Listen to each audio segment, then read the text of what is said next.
بسم اللہ الرحمن الرحیم. ناظرین امید ہے آپ سب خیریت سے ہوں گے. میں ٹریول کر رہا ہوں لیکن اس کے باوجود میرے پاس اتنی امپورٹنٹ سٹوری ہے جو میں نے ضروری سمجھا کہ آپ کے ساتھ شیئر کروں. میں نے پہلے بھی اس پہ بات کی تھی.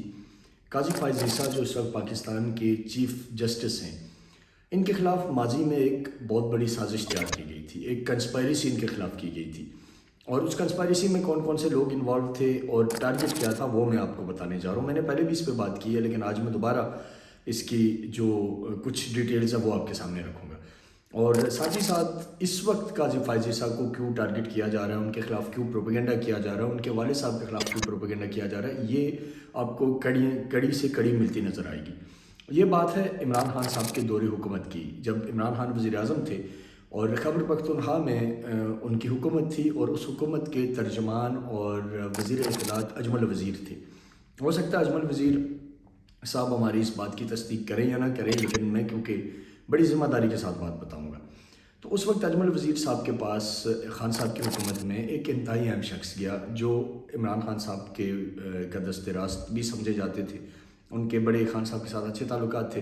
تو وہ اجمل وزیر کے پاس گئے اور اجمل وزیر کو کہا کہ جی آپ قاضی فائز عیسیٰ کے خلاف ایک مہم شروع کریں، غدار باپ کا غدار بیٹا. تو اور منسوخ کریں کہ جی یہ پاکستان بننے سے پہلے، پاکستان بنتے وقت، اور یہ ساری جو ایک ابھی بھی جو کریکٹر اسیسینیشن کی کیمپین چل رہی ہے. تو اجمل وزیر جو کہ ظاہرہ ان کے اس وقت پابند بھی تھے، انہیں کی حکومت کے اندر تھے، لیکن انہوں نے انکار کر دیا. انہوں نے کہا میں قاضی فائز عیسیٰ کے خلاف یہ اس قسم کی چیز نہیں چلواؤں گا.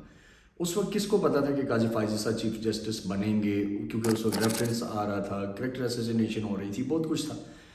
تو لیکن اجمل وزیر نے بہرحال وہ نہیں مانا.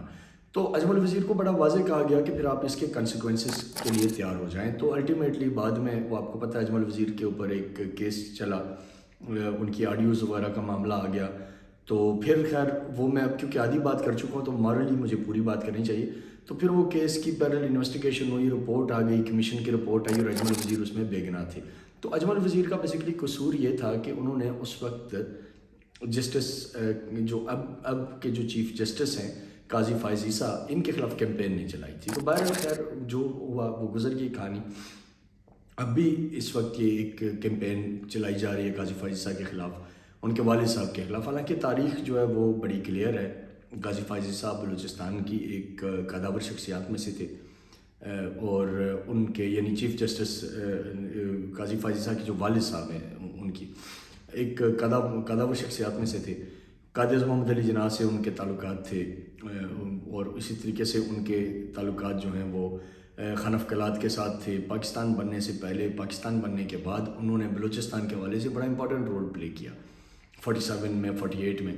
تو اب یہ character assassination P T I اس لیے کروا رہی تھی اس وقت بھی کیونکہ انہیں مرضی کی ظاہر ججز چاہیے، آج بھی کروا رہے. لیکن قاضی فائز عیسیٰ نے میں سمجھتا ہوں کہ جس طرح قانون کو راستہ دیا، جس طرح پی ٹی آئی کے وکلاء کو دلائل دینے کا موقع دیا، جس طرح انہوں نے آل آؤٹ کانسٹیٹیوشن کو اپ ہولڈ کیا، کانسٹیٹیوشن کے مطابق چلے، وہ بہت بڑی بات ہے. تو یہ بس میری خبر آپ کو دینے کا مطلب تھا کہ یہ جو کریکٹر اسیسینیشن کی کیمپین ہے یہ آج کی نہیں ہے. یہ پی ٹی آئی پہلے بھی چلاتی آئی ہے، پہلے بھی اٹیمپٹس ہوئی ہیں اور ایک بہت بڑی اٹیمپٹ تھی جو میں نے آپ کو بتایا اجمل وزیر والی.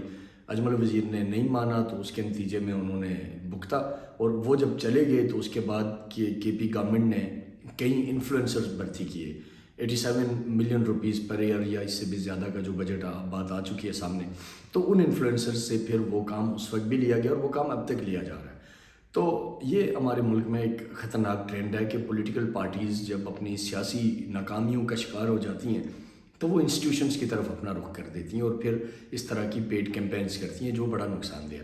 تو یہ امپورٹنٹ سٹوری تھی جو میں نے ضروری سمجھا آپ کے ساتھ شیئر کریں. اپنا بہت سارا خیال رکھیے گا. پاکستان پائندہ باد.